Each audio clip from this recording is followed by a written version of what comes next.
Glória a Deus. Gênesis capítulo 24, versos de número 12 em diante. Deus abençoe o ministério de louvor dessa casa, viu? Meu Deus do céu. Irmãos, tem gente que canta, mas tem gente que leva a gente a adorar, né? E é isso que o ministério de louvor e adoração dessa casa faz. Deus abençoe as irmãs, os músicos. Deus abençoe. Deus abençoe a sonoplastia dessa igreja. Vocês são top. Ai, é meu sonho. Tem hora que me dá uma de Martin Luther King e eu fico, I have a dream. I have a dream. O sonho que eu quero dizer é porque eu queria que toda a igreja entendesse que a sonoplastia, e essa aqui, óbvio que já entendeu, por isso que eu estou aqui dizendo que meu sonho era compartilhar isso em cada lugar que eu fosse. Como, irmãos, esses rapazes ali são importantes. A Bíblia diz que a fé vem pelo ouvir. E eles são uma ponte de conexão extremamente importante. A apóstola ou apóstolo vão entender com perfeição o que eu vou dizer agora. Quem ministra, quem às vezes está num púlpito, ou quem precisa fazer uso contínuo da voz para comunicar a mensagem de Deus, uma palavra de Deus. Rapaz, quando você não tem uma estrutura mínima para fazer isso, você compromete a entrega.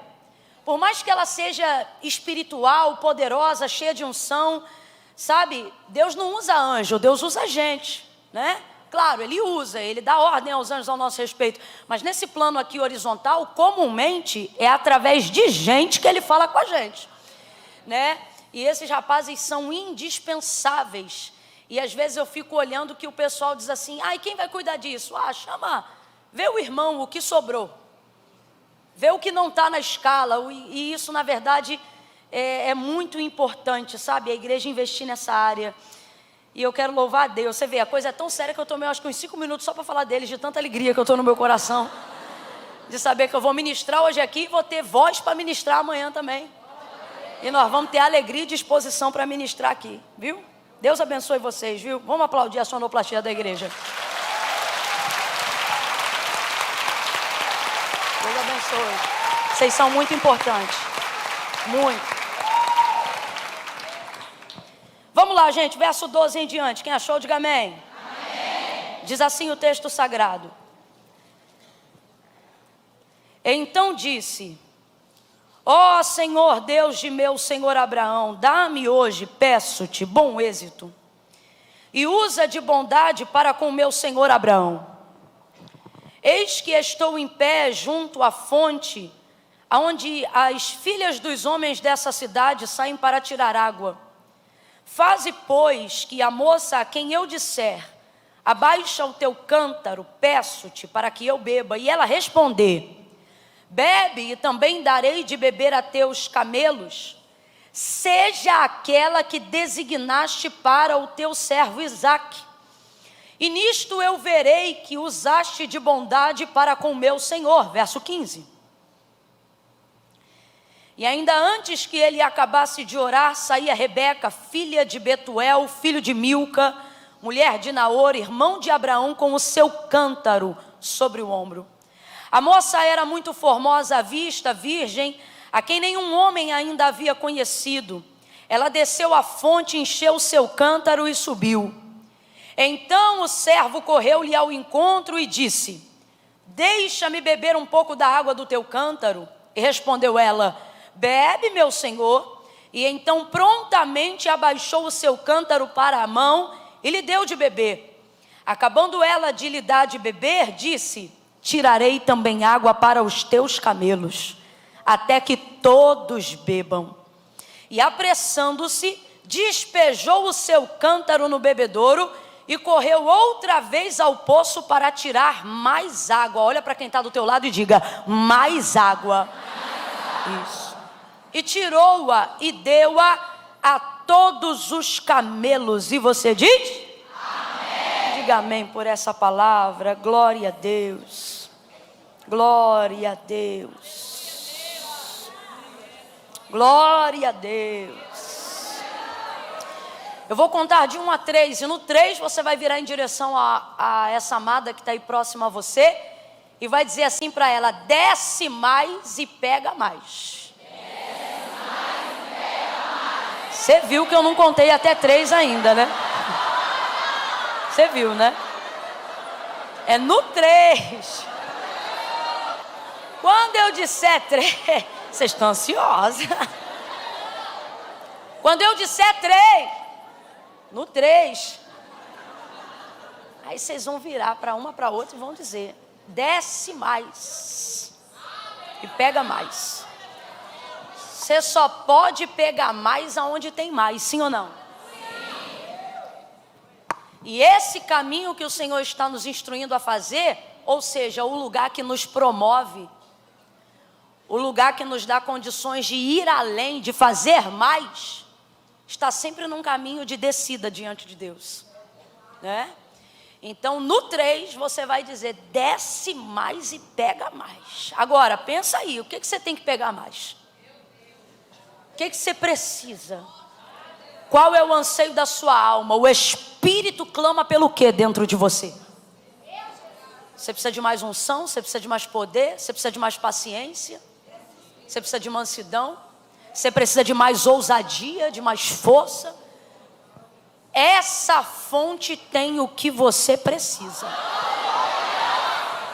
No 3 você vai dizer: desce e pega mais. É 1, é 2, é 3, diga! Mais, muito mais. Deus tem mais. Ô glória! O verso 20, aonde a gente finalizou a leitura, Rebeca, ela mesma vai dizer que se apressou para despejar a água que tinha no cântaro no bebedouro e correu outra vez para pegar mais água, mais água. Você está ficando saciada muito rápido. Mas aí é por isso que Deus está abrindo um leque de demandas, que é para ampliar a sua sede. Você acha que é o inimigo que está fazendo esse vento soprar? Não é não. Aquele que é de Deus, o maligno não toca. É o Senhor que está ampliando o nível das suas demandas para aumentar o nível da tua sede, para aumentar o nível da sua necessidade. Por quê? Porque Deus não quer que você trabalhe só por necessidade, porém Ele faz uso da necessidade, das demandas da vida diária, para você criar uma rotina de busca devocional, intencional, para que aquilo que hoje, por exemplo, é um desafio para você, por exemplo, orar todo dia, 6 horas da manhã, é um desafio. Fazer uma campanha de oração de madrugada é um desafio. Estabelecer um propósito contínuo de jejum, não pelo propósito A, B ou C, mas para uma vida de santidade e consagração. Como quem diz assim: Deus, eu não estou aqui jejuando ou me preparando para guerrear contra essa luta que se levantou. Eu já estou me preparando para quando a luta se levantar, ela desanimar antes de mim e sair fora. Gente preparada é assim, se antecipa, né? Tem um hino da harpa cristã, que um trecho da canção diz assim: quando a noite chegar e o mal me secar. Ih, tudo crente velho. Quero estar em constante oração. Eu acho lindo esse louvor, porque está dizendo o seguinte: a noite chega para todos. E ela vem ao encontro de todos. Só que quando ela chegar, a minha noite vai me encontrar de joelhos. Ou seja, eu vou estar pronto, eu vou estar preparado. Então Deus, vez ou outra, amplia esse leque de demandas, de necessidades, para que isso se torne rotina. Para quê? Porque tudo que vira hábito na sua vida, você não precisa mais romper. Tudo que vira um hábito na sua vida se torna, não é mais um desafio a ser rompido. Por exemplo, por mais que você sinta de Deus, por mais que você esteja aqui cheia da presença de Deus, a verdade é que depois que você sai dessa atmosfera, se ela não for uma realidade contínua na sua vida, você se torna dependente para levar essa atmosfera para sua casa. O tempo todo, precisando romper, precisando fazer.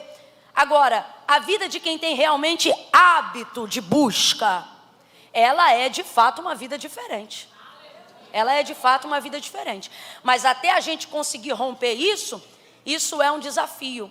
E uma das maneiras de Deus fazer-nos romper essa área é nos dando demandas que consideramos impossíveis.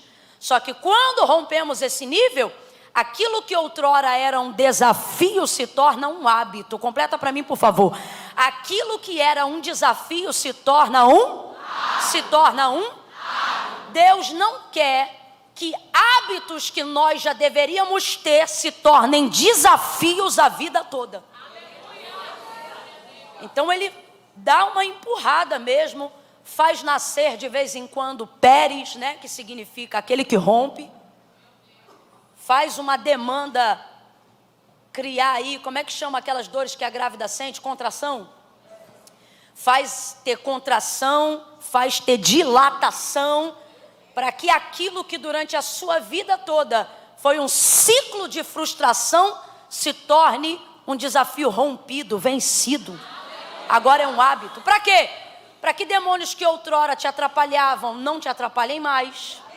Situações que outrora te afrontavam não te afrontem mais. Porque Deus quer te levar para outro nível. Eu não planejei começar essa ministração assim, mas o Senhor, Ele está me dizendo claramente que este culto vai te colocar num outro nível. Num outro nível. Você acredita que é nesse pedacinho aqui que está a mensagem? Eu não podia perder esse pedaço, você acredita? Aqui, ó, está escrito aqui, ó, diante de Deus. Ainda bem que tu fica ligado, se cair de novo tu pega, não deixa ninguém pegar não. Depois desse culto você vai para um outro nível. Por quê? Porque você não pode viver sempre na mesma geografia espiritual, combatendo contra os mesmos demônios, sendo afligida pelas mesmas causas, pedindo perdão pelos mesmos pecados. Você precisa romper. Você precisa romper. E foi para isso que o Senhor nos trouxe. Poder para quê? Para romper. Fogo para quê? Para romper. Glória para quê? Para romper. Olha o que Jesus disse. Antes dele ser assunto aos céus, antes mesmo dele ser crucificado, ele liberou uma palavra sobre os seus discípulos. Ele disse assim: e eu vos dou poder. Veja, a palavra é declarada pela boca do próprio Filho de Deus. E eu vos dou poder. Mas eles não receberam naquela hora o poder, receberam naquela hora a palavra. Camille, dá no mesmo? Dá se você entender a palavra. E eu vos dou poder. Poder para pisar serpentes e escorpiões. Poder para determinar a paz sobre uma cidade. E poder para retirar a paz dessa cidade, se vocês não forem bem recebidos lá. Poder para pisar serpentes e escorpiões e todas as obras da malignidade. Eu vos dou poder de forma que vocês poderão até comer coisas mortíferas e elas não lhe farão dano algum. Só que esse mesmo Jesus vai dizer para eles: ficai em Jerusalém, até que do alto sejais revestido de poder. E engraçado que a ordem cronológica é exatamente essa. Ele libera poder primeiro e depois manda ficar em Jerusalém, até que do alto sejais revestido de poder. O que ele está dizendo? Eu estou liberando a palavra, e quem vai confirmar, quem vai manifestar o poder sobre essa palavra é o Espírito Santo.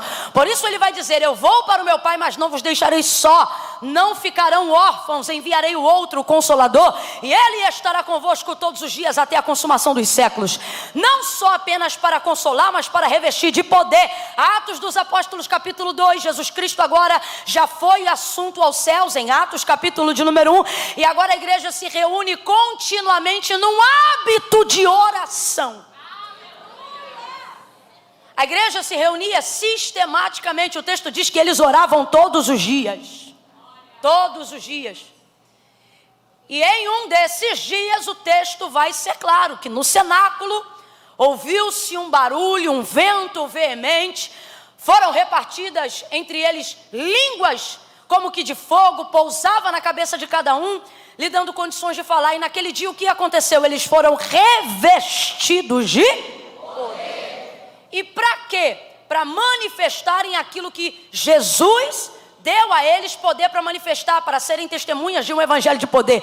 Então perceba a preocupação de Jesus Cristo: eu vos dou poder, mas ficai em Jerusalém, até que do alto vocês sejam revestidos desse poder, porque não tem coisa que envergonha mais o evangelho do que um crente sem poder. Não tem coisa mais triste do que ver uma pessoa que tem Jesus na boca, mas não tem na vida.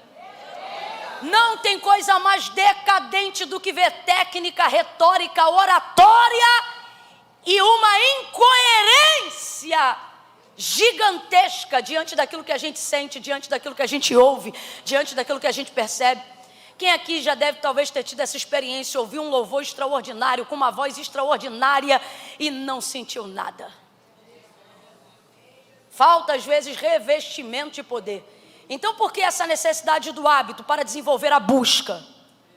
Para que através desta busca nós possamos ir para um novo nível. Eu não sei se você está entendendo, mas Deus te trouxe aqui nessa noite para dizer, meu convite para ti é para te levar para um novo nível. Meu Deus, segura minha mão, Maria, segura minha mão. Segura a mão de alguém aí agora, segure com poder. Faça essa pessoa perceber que você não veio fazer uma social hoje aqui não. Faça essa pessoa perceber que ela se assentou ao lado de uma mulher de Deus, de uma profetisa do Eterno. Segurando a mão dessa pessoa, oh aleluia, aleluia, aleluia, aleluia. Diga para ela, depois de hoje, vem um novo nível. Oh, você será promovida a um novo nível.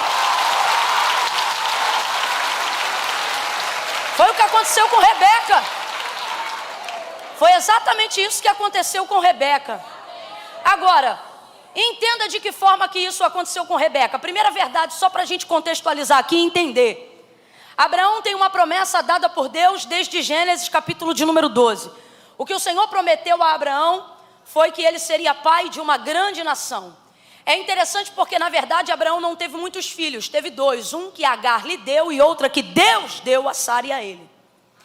Então, na verdade, se pudéssemos dizer qual foi o filho que Deus lhe deu, poderíamos deixar claro que foi Isaque.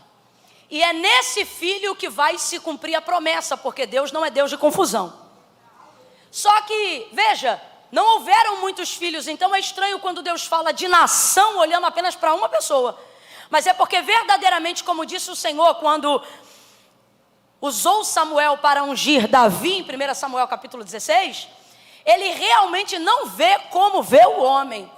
Por exemplo, lá em casa, ninguém servia ao Senhor. Nós não tínhamos nenhum caminho ligado ao cristianismo. Pelo contrário, o caminho era ligado para outras coisas, nada a ver. A gente era da barra pesada. E aí o meu tio caçula, o mais novo, dentre os irmãos da minha mãe, foi o primeiro a levantar a vida para Cristo. O primeiro da família. E quando ele entregou a vida para Cristo, mesmo sendo caçula, eu fico imaginando isso hoje, porque hoje, olhando para a nossa casa e para a nossa geração e a nossa família, a família Barros é uma família muito grande mesmo. Você tem noção, se a gente for fazer um aniversário, 60 pessoas, é só lá em casa. A gente é muito grande. E hoje não há em nossa casa sequer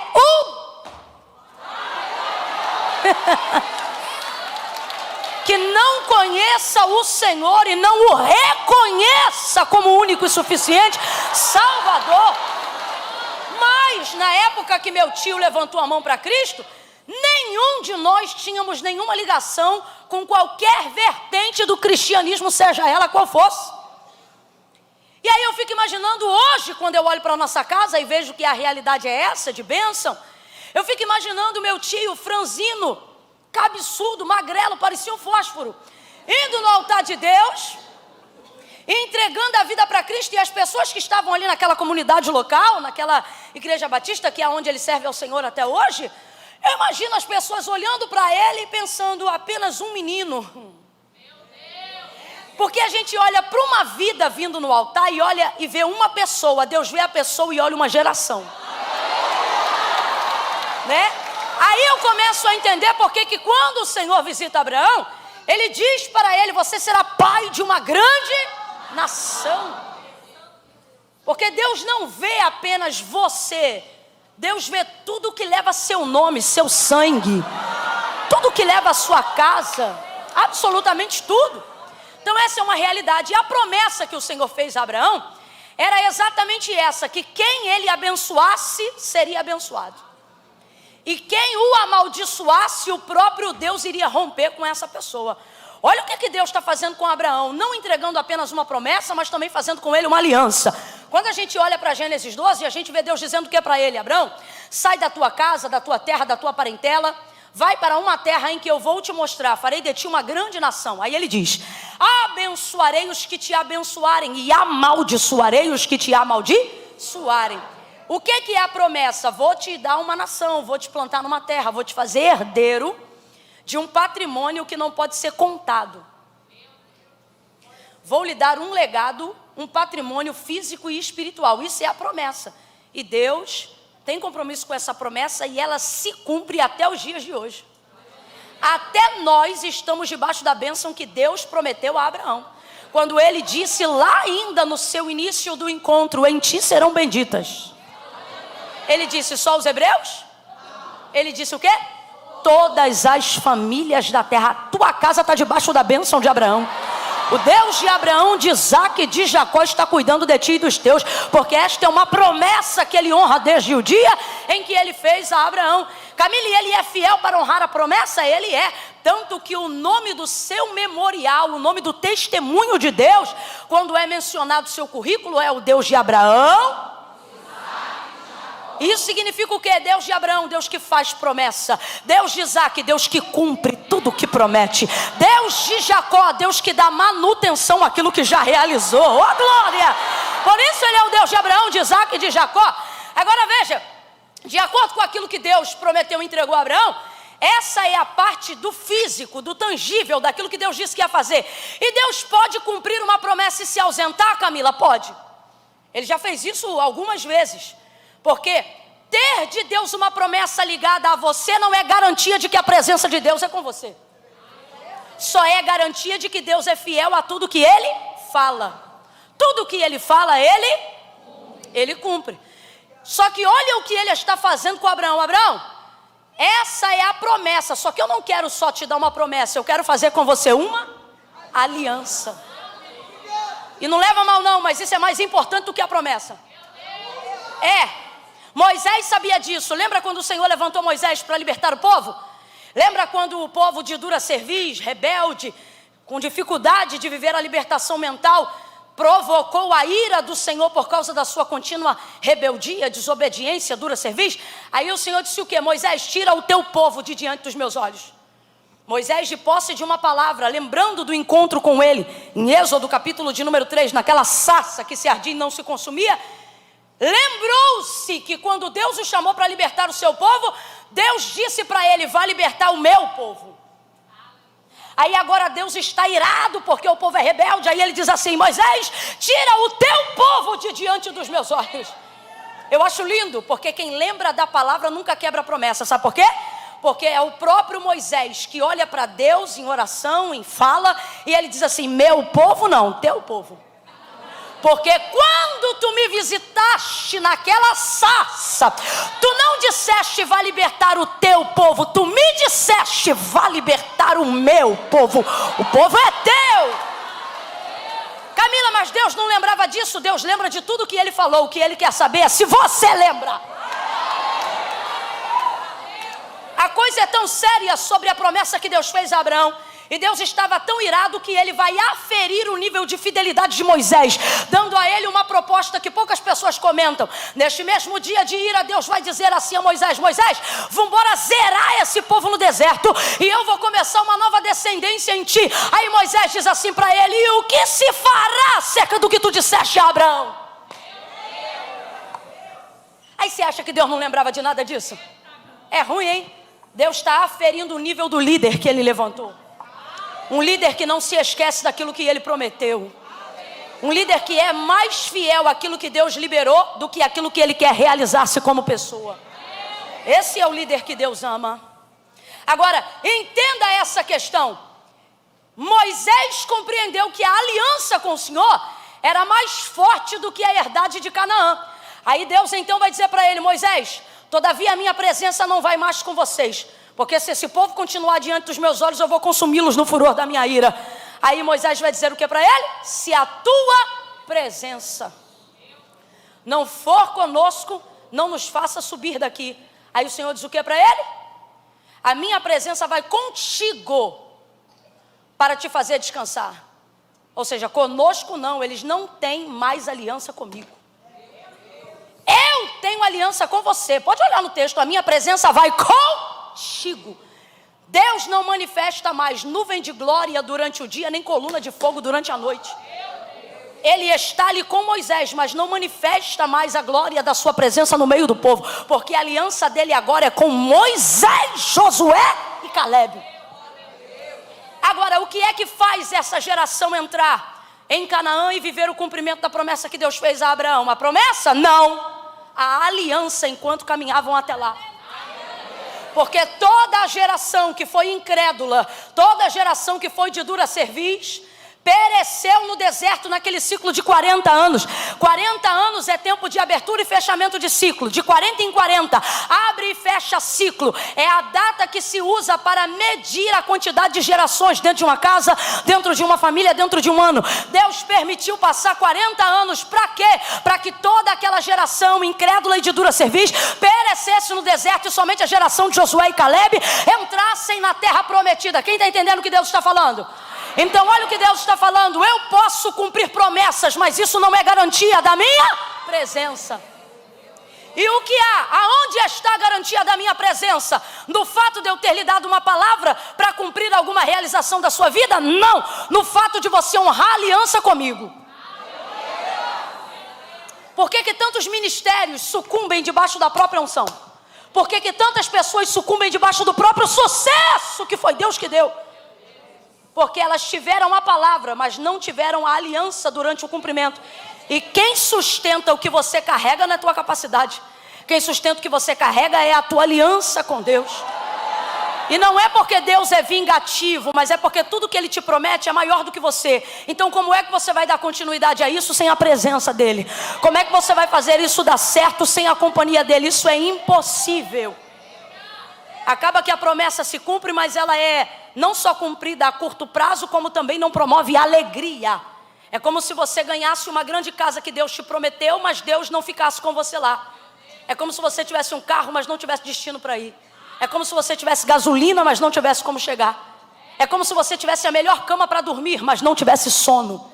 Porque a cama é a promessa, mas o sono é a presença. Você está entendendo o que Deus está falando? Existem coisas que você só pode desfrutar à medida que você desenvolve com Deus relacionamento e aliança. E é isso que Deus vai entregar para Abraão quando faz a ele uma promessa. Qual é a promessa? A terra. Qual é a promessa? O filho. Qual é a promessa? A nação. Agora tudo isso vai estar sustentado debaixo de quê? Ele está dizendo: Abraão, eu vou me aliançar com você. Aonde a gente vê a prova disso? Em Gênesis 12. Quando ele diz assim: quem te abençoar, eu vou abençoar. E quem te amaldiçoar, será amaldiçoado por mim. Não, eu vou trazer bem rasgado que é para todo mundo entender. O que Deus está dizendo para Abraão é o seguinte: Abraão, quem gostar de você, eu vou gostar dele. Quem não gostar de você, não precisa gostar de mim. Rapaz, se isso não é aliança. Vamos falar rasgado, bem aberto aqui? Quem já deixou de querer ser amigo de alguém que nem conhecia, mas porque soube do que fez com teu amigo, você já não faz questão de saber quem é? Vamos falar a verdade? Eu não estou aqui para aferir se é certo ou se é errado, mas é uma conduta natural de quem escolhe um lado. Sim ou não? Sim ou não? Então é isso que Deus está dizendo. Deus está dizendo: Abraão, se você andar comigo, eu vou escolher o seu lado. Eu não vou nem consultar o outro, eu vou escolher o seu. Às vezes a gente olha para Deus como se fosse alguém cuja medida da força e da soberania de sua justiça. Às vezes a gente olha para Deus como se Ele fosse alguém cuja medida da sua força e da justiça da sua soberania fosse apática, ou fosse como a justiça dos homens, cujas provas são o suficiente para definir a causa. E para Deus as provas não são o suficiente? Não. Para Deus, além das provas, o que conta é a intenção. Deus não prova provas, Deus prova corações. Não é apenas o que você fez, é qual foi a intenção que você fez o que você fez. Escute isso. E dentro desse contexto, não é só sobre clamar, não é só sobre falar, mas é sobre se relacionar com Deus. Preste atenção. não é apenas sobre o quanto você conhece de Deus, é o quanto Deus é conhecido de você. Houve uma guerra que Davi pelejou, e eu já entro aqui no texto, na verdade já estou. Houve uma guerra que Davi pelejou, e em um dos seus salmos ele vai salmodiar essa batalha, ou contra os amalequitas, ou contra os midianitas. E ele vai dizer que prevalecendo Israel contra o exército, vendo o exército inimigo que Deus era com Israel, o texto vai dizer assim: até Deus eles clamaram, mas não houve no céu quem os ouvisse. Então veja, ouça isso. Quando eles viram que Deus era com Israel, até o inimigo clamou Deus de Israel, reconhecendo que ele era Deus no meio daquela guerra. Mas o texto diz: não houve no céu quem os ouvisse. Não houve no céu quem os ouvisse. O que Deus está dizendo? Não basta me conhecer, tem que saber se eu te reconheço. Isso é aliança, isso é relacionamento, isso é intenção de coração. Você quer ver? Tem uma palavra muito bonita que muitas pessoas reproduzem por aí, e eu também poderia reproduzir porque ela é bonita e faz sentido. E ela fala a verdade? Fala, mas não fala toda a verdade. E eu não gosto de generalizar. Mas, por exemplo, vez ou outra eu ouço alguém imbuído de sabedoria, de estratégia, de poder, falar uma coisa. E eu não sou contra isso não. Eu só entendo que não é toda a verdade. Por exemplo, é normal, às vezes é comum, você encontrar alguém que diz assim: a oração não é poderosa por causa de quem faz, a oração é poderosa por causa de quem ouve. Quem já ouviu essa frase? Ela é bonita, ela é uma frase verdadeira. Ela não é uma frase mentirosa, ela é uma frase verdadeira. A oração de verdade, ela é poderosa por causa de quem ouve, porque nós estamos orando a Deus, que tem todo o poder. Só que eu não gosto de limitar a vida de oração a esse tipo de contexto, porque senão a impressão que a gente dá é que qualquer pessoa que ore vai ser imediatamente respondida, porque a oração não é poderosa por causa de quem faz, é poderosa por causa de quem? Só que a gente tem que ter um pouquinho de cuidado com isso. Não estou dizendo que tem que parar de falar não, mas tem que ter um pouquinho de cuidado, para não estar imprimindo nas pessoas a ideia de que basta elas saberem quem Deus é. Porque foi o próprio Jesus em João 15 que disse assim: se vós estiverdes em mim, e as minhas palavras estiverdes em vós, pedireis o que quiserdes e será feito. Então presta atenção, olha o que ele está dizendo: não basta vocês estarem em mim, eu preciso saber o quanto eu estou em vocês. Olha o que ele diz: meu pai é o agricultor, eu sou a videira, vocês são as varas. Toda vara que estando em mim, essa dá muito fruto, porém eu podo para que ela possa dar mais fruto. Todavia, toda vara que estando em mim, ou seja, a vara que não dá fruto também está nele. Porém, toda vara que estando em mim não dá fruto, essa eu corto e lanço no fogo. Então presta atenção, a videira é uma só. Completa aí para mim, a videira é uma? Só. A videira é uma? Só. Só que ele está dizendo, na mesma videira tem dois tipos de vara. Quando você rega o tronco da videira, tem como ele escolher qual é a vara que vai ser regada? Não, você regou o tronco, vai ter vida em toda a vide. Sim ou não? Sim ou não? Vocês estão entendendo? Aí olha o que ele está dizendo: mas tem vara que está em mim, mas não dá? Ah, que não dá fruto, eu não podo, eu corto e lanço no fogo. Eu só podo para que haja crescimento naquela que já dá fruto. Então a primeira pergunta que você tem que fazer é: como é que ambas as varas estão na mesma videira, sendo nutridas da mesma forma, mas só uma parte dessa vara dá fruto? Se a videira é a mesma. Aí ele diz: porque toda vara que estando em mim, o que ele está dizendo? Todas estão em mim, mas eu não estou em todas. Não, então não é o quanto você conhece de Deus apenas que conta, é o quanto Deus conhece de você, é o quanto, não é apenas o quanto você está em Deus, é o quanto Deus está em você. Isso é relacionamento. Abraão tinha isso com o Senhor. Então preste atenção, por que eu estou falando isso tudo? Para você entender a importância e a envergadura de quem é você no reino de Deus. Olha o que Deus está dizendo por causa desse relacionamento. Abraão, quem entrar na tua vida está abençoado. Abraão tinha tanto poder, tanta autoridade, tanta legalidade espiritual do reino de Deus aqui na terra, que o Senhor disse: aonde você pisar, essa terra é sua. Abraão tinha tanto poder, tanta legitimidade, tanta autoridade, que os reis da terra, que já eram ricos antes dele chegar, perguntavam para ele: quanto que eu posso te pagar para você sair daqui? Porque se você ficar aqui, você vai dominar sobre tudo, inclusive sobre mim e sobre a minha casa, porque nós vemos que Deus é com você. Não há limites para Deus te abençoar. Veja isso. Agora, entenda, isso que nós estamos falando é tão verdade, tão verdade, tão verdade, que Agar não estava no plano de Deus para Abraão. Mas porque Sara não vigiou e pediu Agar para se deitar com Abraão e nasceu Ismael, o que Deus teve que fazer? Está lá, em Gênesis 22, Gênesis 21. O que Deus teve que fazer? Deus disse: Abraão, não temas, porque ele também é da tua descendência, então eu vou cuidar. Olha, eu também vou cuidar do teu filho, e o texto diz, e da tua serva. Então olha isso, uma pessoa que estava completamente fora desse plano, vai agora também se tornar parte de uma nação, que inclusive está lá entre os palestinos fazendo guerra até hoje, mas é fato, se tornou também uma nação, só porque entrou dentro da linhagem de Abraão. Aí você começa a entender agora por que ele vê Isaac com 40 anos de idade e pega o mordomo Eliezer, o servo mais antigo da casa, coloca a mão dele debaixo da sua coxa na juntura e faz Eliezer jurar para ele que vai trazer uma esposa segundo o coração de Deus, uma esposa dentre a casa dos seus pais, uma esposa, porque ele entende.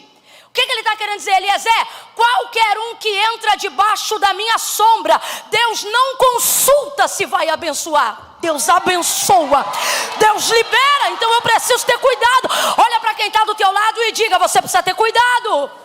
Diga, você precisa ter cuidado. Você precisa selecionar as amizades que você tem, as pessoas que entram na tua casa, as pessoas com quem você se relaciona. Ah, Camila, mas a Bíblia manda ter paz com todos. Paz é com todos, comunhão é critério. Tem que escolher, tem que definir quem entra, quem se assenta ao redor da sua mesa, quem visita a sua casa, quem é que vai estar em todos os seus aniversários. Deus não consultava, ele abençoava qualquer pessoa que Abraão abaixasse a guarda, porque essa é a promessa. Então agora ele faz: Eliezer, me promete que você vai trazer de lá uma esposa para o meu filho. Mas e se ela não quiser vir comigo? Devo eu levar Isaac para lá? Não. Se não tiver alguém à altura dele, ou seja, se a moça não quiser vir, não traz ninguém, porque ele já aprendeu. É melhor esperar do que queimar a largada. Você diz aí, você que está solteira, vou falar. Ai, Camila, estou esperando há muito tempo. Do jeito que tá, não dá não. Aí tu quer beijar na boca de qualquer sapo, achando que ele vai virar príncipe. Não vai, irmão, sapo é sapo. Isso não é história da Bela Adormecida, da Cinderela, isso é história da vida real. Ah, mas é que eu estou esperando. Quanto mais você espera, menos tempo você tem para errar. Então você precisa valorizar o tempo da sua espera. 40 anos que Isaac tinha e era homem, e ainda não havia se casado com ninguém, porque aquilo que ele carregava era muito grande. Quantas vezes a gente compromete o plano de Deus por causa de uma necessidade fugaz? Quem aqui é casada sabe do que eu estou falando. Ninguém queima todo dia.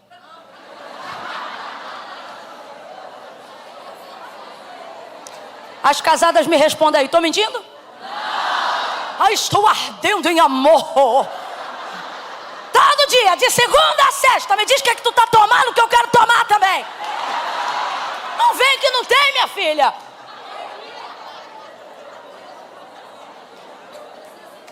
Pelo contrário. Tem dia que você já vai. Ai, meu Deus, me dá força. Me estrutura. Me ajuda. Tá fraca, cansada. Um sono e o homem acordado. Ainda dorme atravessado, que é pra quando tu deitar quietinho ele sentir que tu chegou. Não posso esperar. Pode sim, claro que pode. Não comprometa o plano de Deus por causa de uma necessidade, porque vontade é coisa que dá e casamento não. Você tem que entender que o que você carrega está numa envergadura elevada. Olha o que o texto diz: mulher virtuosa, quem achará? Ah, Camila, mas eu estou esperando muito. É porque tu não é pedra, tu é rubi. Se tu fosse calcário, tu estava em qualquer calçada. Se tu fosse pó de pedra, tu estava em qualquer calçada. Se tu fosse qualquer minério, tu estava em qualquer chute de estrada. Mas a pessoa que Deus separou para a sua vida, você não vai achar ela, é ela que vai achar você. Você será encontrada. Eu vou falar algo aqui muito sério. Crede em Deus e estareis seguros. Crede que Deus me usa como profeta nessa noite e prosperarei sobre esta palavra. É porque você fica procurando, porque não sabe ainda o nível do seu valor. Deus me manda te dizer: você será observada, cortejada, procurada e achada. Você vai ser achada, minha filha. Eu vou mais além aqui, você não sabe, mas já tem gente te olhando. Já tem gente te olhando.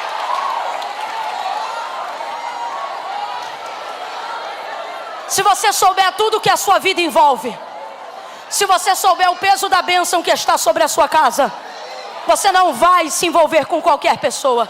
Por isso Abraão pede a Eliezer para prometer: me promete que você vai arrumar alguém à altura do meu filho. E se não quiser vir, não traz ninguém, mas só traga quem você vê que é de Deus para o meu filho. Tá bom. Aí ele chega lá, aonde estão as mulheres daquela... A cultura daquela época são as mulheres pegarem água mesmo.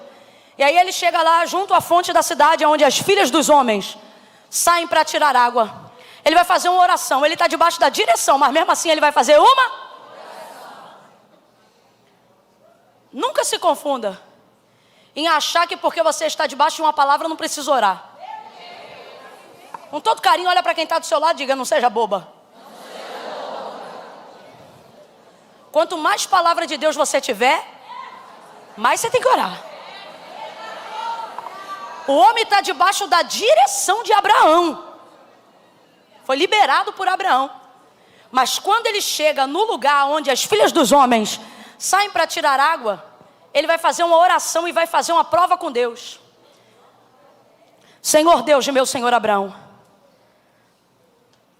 faça com que a moça, a prova, faça com que a moça que vier aqui seja aquela. Eu vou reconhecer que o Senhor escolheu a moça para o filho do meu senhor Abraão. Se ela, ao chegar aqui e pegar água, ela der de beber a mim quando eu pedir, e ela decidir dar de beber aos meus camelos, ou aos camelos, sem que eu peça. A primeira parte do sinal não é difícil. Se eu pedir, é provável que ela dê. Agora, ela decidir saciar 10 camelos que acabaram de chegar de viagem, cada camelo é saciado depois de viagem com 1000 litros de água cada um. O texto diz que Rebeca chega no poço com um cântaro sobre o... Não é uma caixa d'água nas costas. Ela chega com um cântaro sobre o ombro. Todo cântaro que uma moça carrega sobre o ombro, ele vai de 15 estoporando no máximo 20 litros. Quem já viu aquele galão grandão de 20 litros que a gente vira no bebedouro? Por isso que eu digo que eu acredito que é de 15, por causa do peso do barro. Então ela deve ter um cântaro aí de aproximadamente 15 litros de água no máximo eu imagino. Vem ela, enquanto ele está orando, vem ela vindo. É isso que acontece quando você tem uma palavra e começa a orar. Está ele orando e fazendo a prova com Deus. Agora, se é prova com Deus, ele está fazendo isso só no pensamento. Então responda para mim, ela está ouvindo a oração? Não. Ela sabe o que ele está falando? Não, é segredo. Entre ele e Deus. Está ele orando, aí olha o que o texto diz. Não tendo ele acabado de orar. Porque quando você está debaixo de uma palavra e você ora, você é interrompido na oração pela resposta. Não, você entendeu? Você entendeu? Se você hoje aqui está debaixo de palavra, ainda antes desse culto terminar, quando nós liberarmos aqui a oração que Deus colocou no nosso coração para fazer hoje aqui pelo Espírito, não tenha dúvida, tem telefone que vai tocar ainda antes de dar o amém dentro do culto. Você será respondida. Olha para quem está do teu lado e diga assim: tua bênção vai interromper tua busca. É Deus dizendo: enquanto você está me buscando, eu vou te assustar. Qualquer horinha dessa, qualquer hora dessa, você vai tomar um susto. De vez em quando Deus faz isso. O que é, Camila? Ele faz o que você está procurando te achar. Entendeu? Às vezes ele faz isso. Maria, João capítulo 20, ela foi procurar Jesus, mas quem achou ela? Porque foi ele, que ela pensava que era o jardineiro, que olhou para ela e disse: mulher, por que choras? Ela disse: porque roubaram meu senhor e eu não sei onde o puseram. Tu sabes onde o puseram?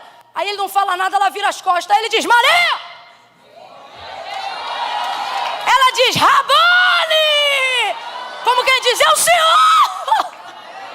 Agora diga pra mim, foi ela que chamou ele ou ele que chamou ela? Mas quem estava buscando ele? E quem achou ela? Oh, meu Deus do céu! Sacode alguém de novo e diga: o que você está buscando vai achar você. O que você está buscando vai achar você. Vai te achar, vai te achar.